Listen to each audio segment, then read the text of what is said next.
Kesetiaan teman biasanya akan terlihat dan teruji manakala kesusahan menimpa kita, saat kita menderita sakit, atau saat kita tertimpa musibah, atau saat kita berada dalam keadaan terburuk. Jika teman tersebut tetap mendekat, peduli, bahkan membantu, maka ketahuilah bahwasannya dia adalah teman sejati. Kesusahan yang kita alami di dunia ini tidak ada apa-apanya dibandingkan dengan kesusahan di akhirat kelak. Karena kesusahan di dunia itu maksimalnya hanya terkait urusan dunia, urusan hidup dan mati. Adapun kesusahan di akhirat itu bersifat abadi dan tidak berkesudahan. Masing-masing kita kelak di hari kiamat akan memikirkan nasibnya sendiri-sendiri, tidak memperdulikan orang lain sekalipun itu adalah orang terdekatnya.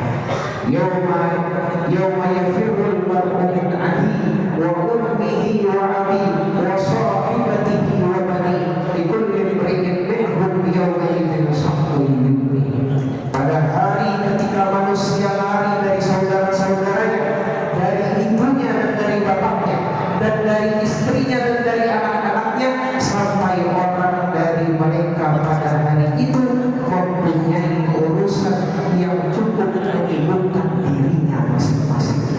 Al-Quran telah menegaskan bahwa jika kita berbuat baik, maka pada hakikatnya kebaikan itu adalah untuk diri kita sendiri. Allah Subhanahu wa taala berfirman, "In ahsantum ahsantum li anfusikum fa in asabtum falaha."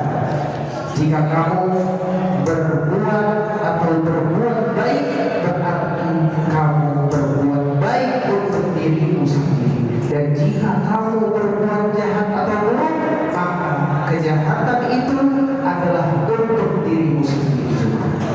Dari sinilah kita dapat mengambil pelajaran, di antaranya ialah agar kita menjadi teman yang baik bagi siapa saja. Teman yang soleh dan baik punya pengaruh untuk menguatkan keimanan dan terus istiqomah, karena kita akan terpengaruh dengan perilaku baiknya hingga semangat untuk beramal baik. Sebagaimana kata dari pepatah Arab, as-sahibu sahib, yang namanya sahabat itu mempengaruhi atau menarik. Teman yang baik juga bukan mereka yang selalu membenarkan sikap, membenarkan tindakan yang kita lakukan. Sebab manusia tempatnya salah dan lupa.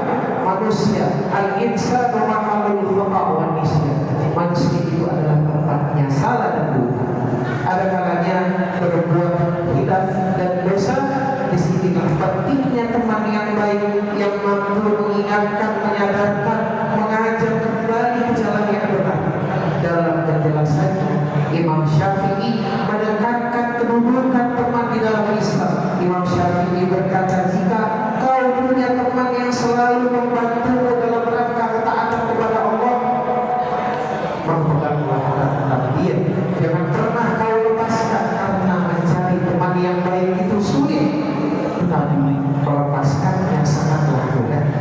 Imam Hasan Al-Basri berkata, perbanyaklah sahabat-sahabat mukminmu, perbanyaklah sahabat-sahabat baikmu, karena mereka memiliki syafaat pada hari kiamat nanti, di hari akhir, di mana kita hanya berurusan dengan urusan kita masing-masing. Sementara Ibnul Jauzi pernah berpesan kepada sahabat-sahabatnya sambil menangis seraya berkata, jika kalian tidak menemukan aku di surga bersama kalian, maka tolonglah bertanya kepada Allah Subhanahu wa taala tentang aku. Wahai Allah Subhanahu wa taala, kami hamba-Mu fulan sewaktu di dunia selalu mengingatkan kami tentang Engkau ya Allah, maka bantulah temanku ini, maka masukkanlah dia bersama kami di dalam surga. Sebagaimana kita tahu, Rasulullah SAW memberikan gelar kepada Sayyidina Abu Bakar dengan sebutan As-Siddiq. Ia tak hanya sebagai teman yang dekat dalam kebaikan, namun juga menjadi pembela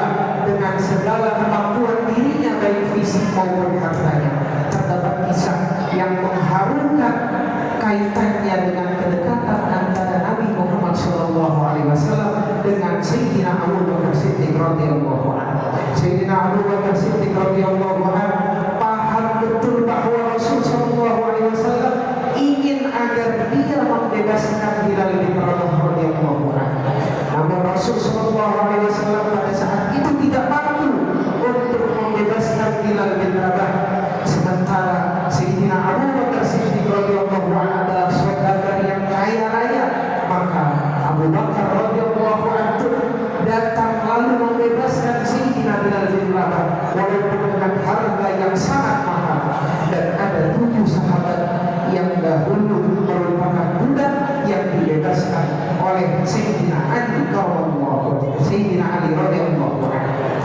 Sampai-sampai ayahnya mengatakan, wahai Abu Bakar, jika kamu ingin membebaskan budak, bebaskanlah budak yang kuat, bebaskanlah budak yang berpengaruh, dan bukan budak-budak yang lemah.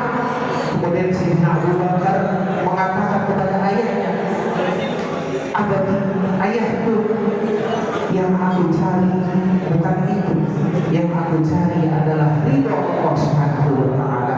Maka saat itu turunlah ayat yang menjelaskan bahwasanya Sayyidina Abu Bakar radhiyallahu anhu membebaskan Bilal bin Rabah bukan karena ada hutang budi sama sekali, tetapi semata-mata karena mencari ridho Allah Subhanahu wa Ta'ala. Ayat tersebut adalah yang telah kita sebutkan, illa bigha'a wajhi rabbihil a'la. Tetapi dia memberikan itu semata-mata karena mencari ridho Allah Subhanahu wa Ta'ala yang maha tinggi. Maka apa balasan yang Allah berikan kepada Sayyidina Abu Bakar radhiyallahu anhu? Allah Subhanahu wa Ta'ala berfirman, wala sawfa yarda, dan niscaya kelak dia akan mendapatkan kesenangan yang sempurna, kesenangan yang tidak akan ada akhirnya, yang artinya dia akan ridho dan puas dengan surga Allah Subhanahu wa Ta'ala di hari kiamat. Ma'asyiral muslimin rahimakumullah, dalam kehidupan manusia akan selalu ada tarik menarik antara kebaikan dan keburukan. Manusia adalah tempatnya salah dan dosa. Sudah sepatutnya kita selalu meminta ampunan dan taubat dari Allah Subhanahu wa Ta'ala.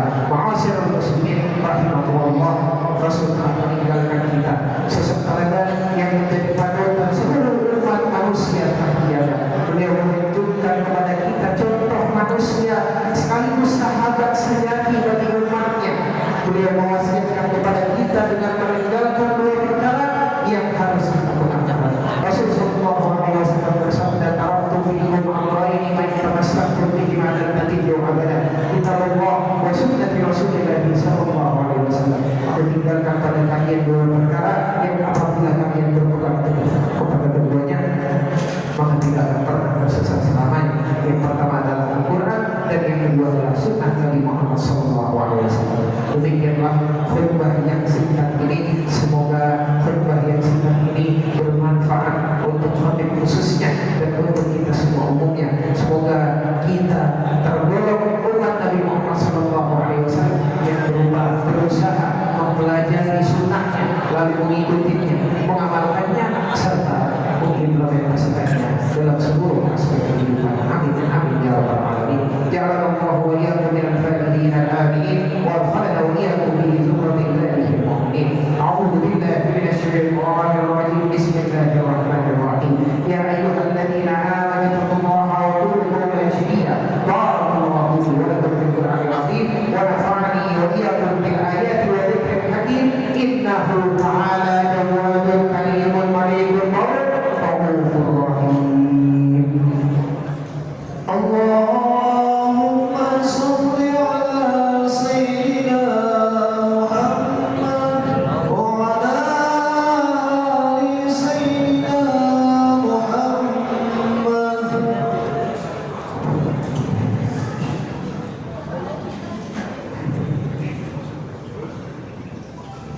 Alhamdulillahi ala ihsanihi wa syukru lahu ala taufiqihi wa imtinanihi wa asyhadu an la ilaha illallah wahdahu la syarika lah wa asyhadu anna sayyidana Muhammadan abduhu wa rasuluhu da'i ila ridwanihi. Allahumma shalli ala sayyidina Muhammad wa ala ali sayyidina Muhammad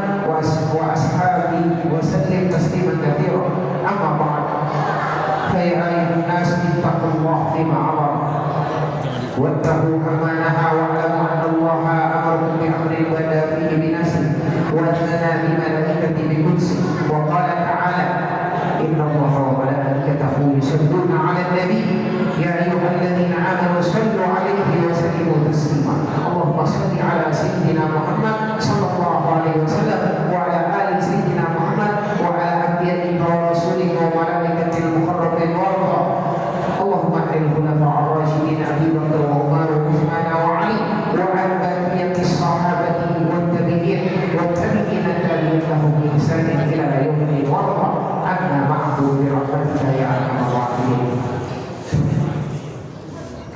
اللهم اغفر للمؤمنين والمؤمنات والمسلمين والمسلمات الأحياء منهم والأموات اللهم أعز الإسلام والمسلمين وأذل الشرك والمشركين وانصر عبادك الموحدين وانصر من نصر الدين واهزم من خذل المسلمين ودمر أعداء الدين واعلن كلماتك إلى يوم الدين اللهم ادفع عنا البلاء والوباء والزلازل والميهان وسوء الفتنة والميهان ما ظهر منها وما بطن عن بلادنا الإندونيسية خاصة وسائر البلدان المسلمين عامة يا رب العالمين ربنا آتنا في الدنيا حسنة وفي الآخرة حسنة وقنا عذاب النار عباد الله إن الله يأمر بالعدل والإحسان وإيتاء ذي القربى وينهى عن الفحشاء والمنكر والبغي يعظكم لعلكم تذكرون واذكروا الله العظيم يذكركم واشكروه على نعمته يزدكم